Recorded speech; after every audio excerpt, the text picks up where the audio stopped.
जैसा कि आपने अनुरोध किया है, मैं जैन धर्म के श्वेतांबर और दिगंबर संप्रदायों के बीच के अंतरों पर विस्तार से चर्चा करूंगा। जैन धर्म, श्वेतांबर और दिगंबर संप्रदाय में अंतर।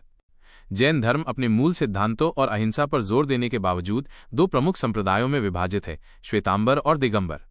ये विभाजन 3वीं शताब्दी ईसा पूर्व के आसपास एक बड़े अकाल और उसके बाद के प्रवासन के कारण हुआ, जिससे धार्मिक प्रथाओं और व्याख्याओं में मतभेद उत्पन्न हुए। यहाँ इन दोनों संप्रदायों के बीच मुख्य अंतर दिए गए हैं। 1. वस्त्र धारण। श्वेतांबर, श्वेत जोड़ अंबर इक्वल सफेद वस्त्र। इस संप्रदाय के भिक्षु और भिक्षुणियां सफेद वस्त्र धारण करते हैं। उनका मानना है कि वस्त्र धारण करना मोक्ष के मार्ग में बाधक नहीं है और यह समाज में रहते हुए धार्मिक जीवन जीने के लिए आवश्यक है। दिगंबर, दिग जोड़ अंबर इक्वल्स दिशाएं ही वस्त्र। इस संप्रदाय के भिक्षु पूर्णतः वस्त्रहीन रहते हैं। उनका मानना है कि मोक्ष प्राप्त करने के लिए सभी सांसारिक बंधनों का पूर्ण त्याग आवश्यक है, जिसमें वस्त्र भी शामिल हैं। ये पूर्ण नग्नता को सर्वोच्च त्याग और वैराग्य का प्रतीक मानते हैं। दिगंबर भिक्षुणियां श्वेत वस्त्र धारण करती हैं। 2. मोक्ष की पात्रता। महिलाओं का मोक्ष। श्वेतांबर मानते हैं कि महिलाएं भी पुरुष के समान मोक्ष प्राप्त कर सकती हैं। वे मानते हैं कि 19वें तीर्थंकर मल्लीनाथ एक महिला थीं। दिगंबर मानते हैं कि महिलाएं मोक्ष प्राप्त नहीं कर सकती। उनके अनुसार मोक्ष प्राप्त करने के लिए पूर्ण नग्नता और कठोर तपस्या की आवश्यकता होती है, जो एक महिला के लिए संभव नहीं है, मासिक धर्म, गर्भधारण आदि शारीरिक सीमाओं के कारण।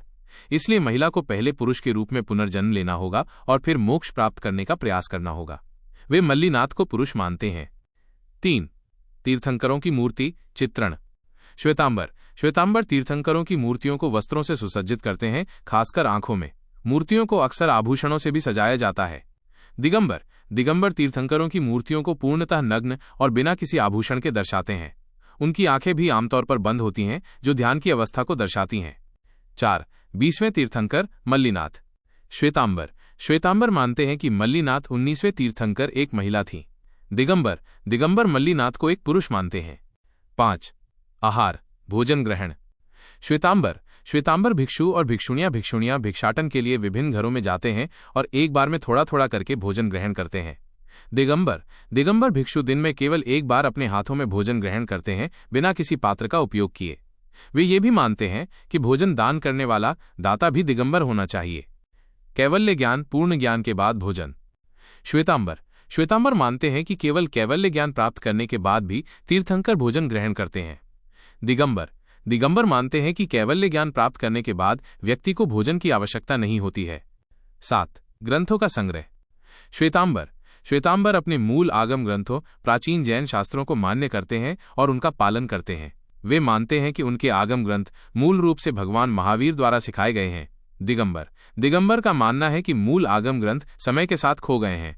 वे बाद के आचार्यों द्वारा लिखे गए ग्रंथों को प्रमाणिक मानते हैं, जैसे कि षटखंडागम और कषाय पाहुड़। 8. कठोरता और तपस्या। श्वेतांबर परंपरा में तपस्या और वैराग्य पर जोर दिया जाता है, लेकिन ये दिगंबर परंपरा जितनी कठोर नहीं होती। वे कुछ हद तक मध्य मार्ग का पालन करते हैं। दिगंबर परंपरा तपस्या और वैराग्य में अधिक कठोर है। उनका मानना है कि पूर्ण नग्नता और भोजन पानी का सीमित सेवन ही मोक्ष का एकमात्र मार्ग है। 9. भिक्षुओं का आचरण। श्वेतांबर भिक्षु और भिक्षुणियां अपने साथ कुछ आवश्यक वस्तुएं रखते हैं, जैसे ओग, ऊन का झाड़न और मुखपत्ती, मुख पर बांधने वाला कपड़ा। दिगंबर भिक्षु कोई भी सांसारिक वस्तु अपने साथ नहीं रखते। वे केवल एक कमंडल और एक पिच्छी मोरपंख से बना झाड़न रखते हैं। इन अंतरों के बावजूद दोनों संप्रदाय जैन धर्म के मूल सिद्धांतों अहिंसा, अनेकांतवाद, अनेकात्मकता और अपरिग्रह अनासक्ति में विश्वास रखते हैं और उनका पालन करते हैं।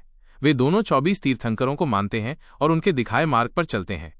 ये अंतर मुख्य रूप से आचार संहिता और धार्मिक प्रथाओं की व्याख्या से संबंधित हैं, न कि जैन धर्म के मूल दर्शन से।